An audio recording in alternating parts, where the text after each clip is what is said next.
this is, I mean, this was it. This was the essentially the end of the regular season. I guess we could technically call conference championship weekend postseason if we really wanted to. But I mean, college football season is essentially over. We're now into bowl season, playoffs. It's a bittersweet time of year because don't get me wrong, bowl games can be fun. Playoffs are exciting as hell, but the end is near for the college football season, and that's always depressing. Today, I mean, it's going to be a pretty quick show today. We're just recapping the conference championship games. We're going to just do a little bit of cleanup when it comes to the coaching carousel because there has been some news since I last recorded. Recap the bets from this last weekend. I will give out how I think the playoff committee is going to release the rankings later and what I would do if I were the playoff committee. And then I'm just going to be right up front with you. I do not have a winner this week for Dude, Are You High? There was a lot of questionable coaching decisions, I guess. Any one of them could have won the award this week. None of them were egregious enough that I felt like they deserved it. So that's kind of where we're at. So unfortunately, this is probably the first. This is trying to think back. I think this is the very first weekend that I do not have a winner for Dude Are You High. So that's unfortunate, but it is what it is. Um, but yeah, let's not waste any more time. Let's have a good wake and bake sesh and get right to it.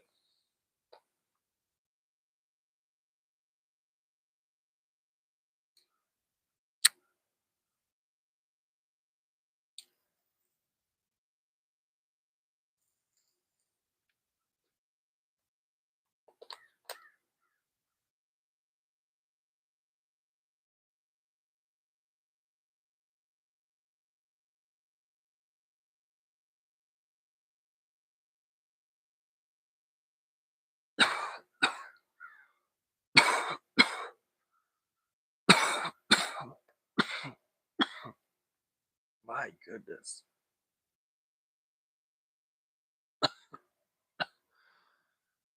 Whew. All right.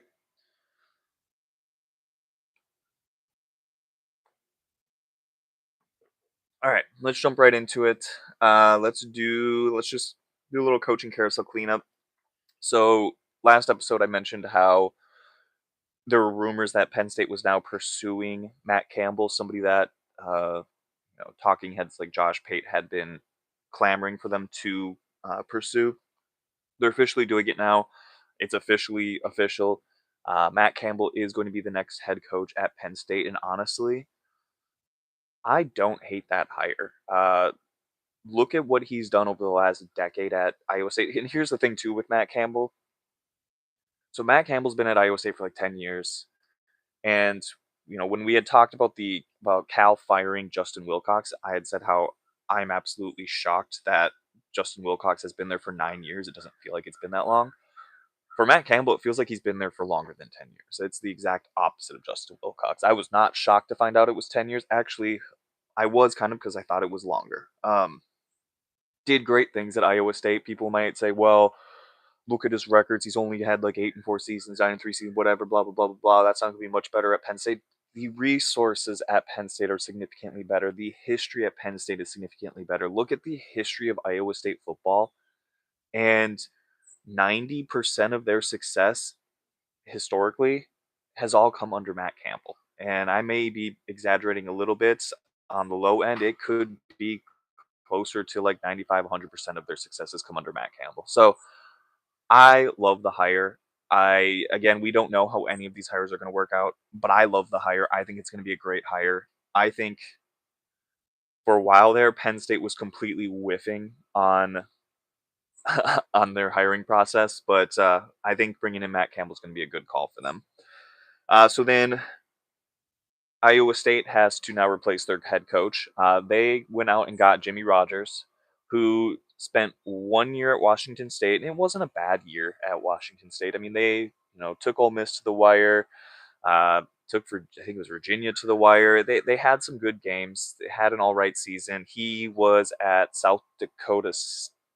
Was it South Dakota? It was South Dakota State for ever. He was there for like 22 decades, basically. Not as the head coach, but just at South Dakota State. 1 year at Washington State, like I mentioned. Now Iowa State brings him in. I mean, I guess it's going to be a fine hire. I guess I don't, I have less thoughts on that one than I do on Matt Campbell being hired at Penn State. So I think it's a decent hire for Iowa State considering where we're at in the coaching carousel, how most of the coaches have been already scooped up. I don't hate the hire for them.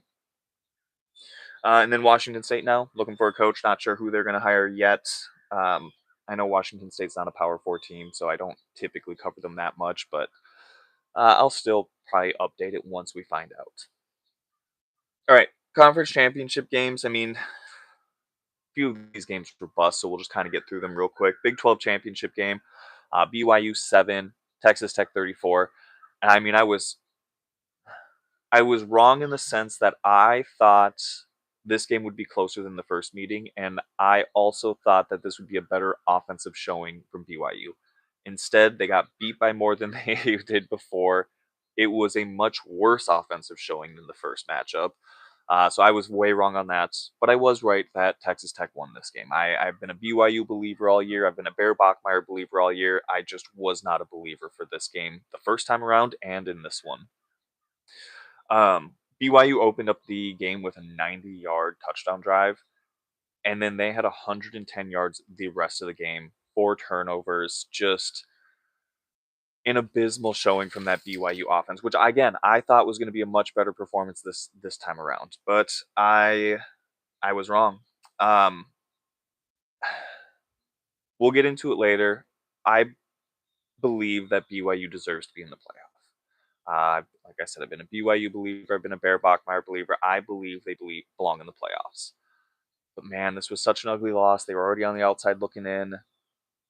And I think the committee, when they look at BYU, they do not think that BYU would be favored against a single team that's ranked in front of them, and except for obviously maybe the group of 5 teams.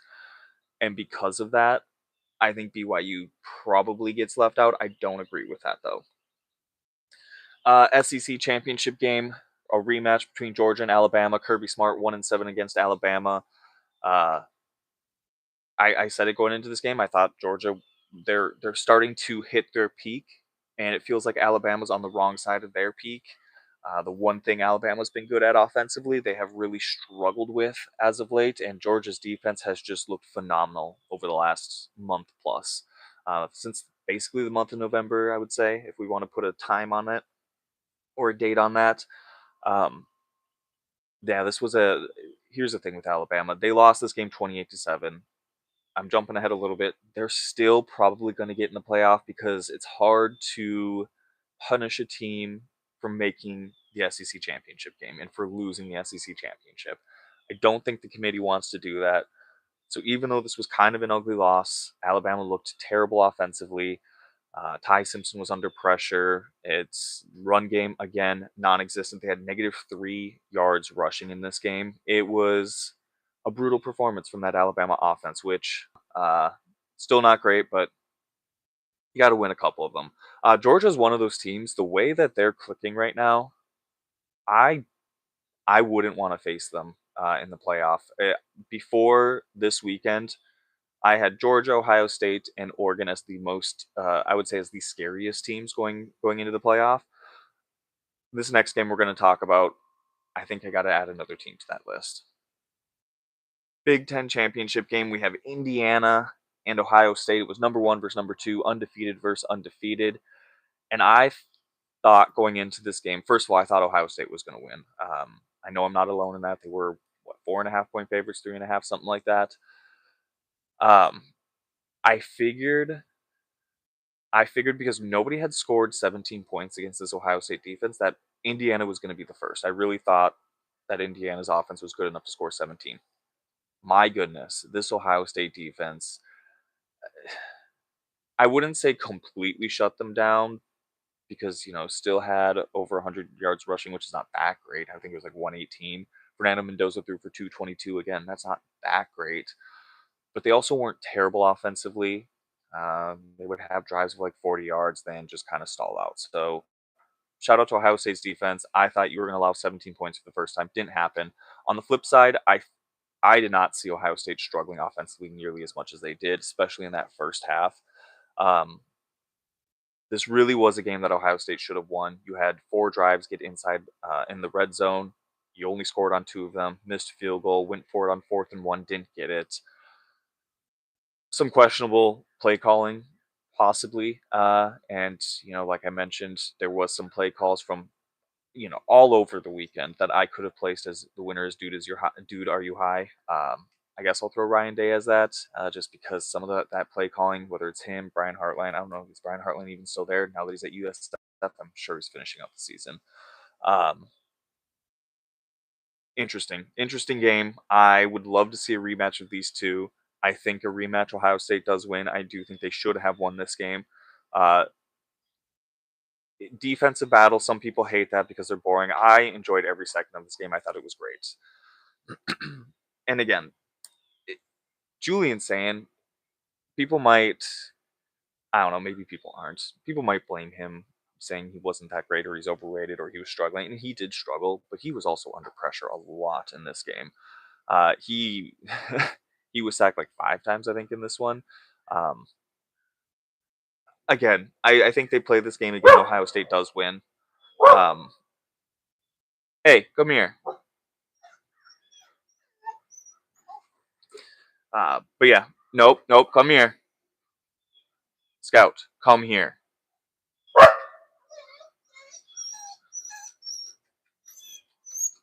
Yeah, good girl. Lay down. Lay down. I know. All right. Nope. Lay down. Scout. All right. ACC championship game. This is where the most chaos was going to happen. I, going into this game, picked Virginia to win, but I said I was rooting for Duke because I was rooting for chaos. And we got chaos. Duke comes away with a 27-20 overtime win. Shout out to Duke for this one because they looked at the way they played Virginia in that first game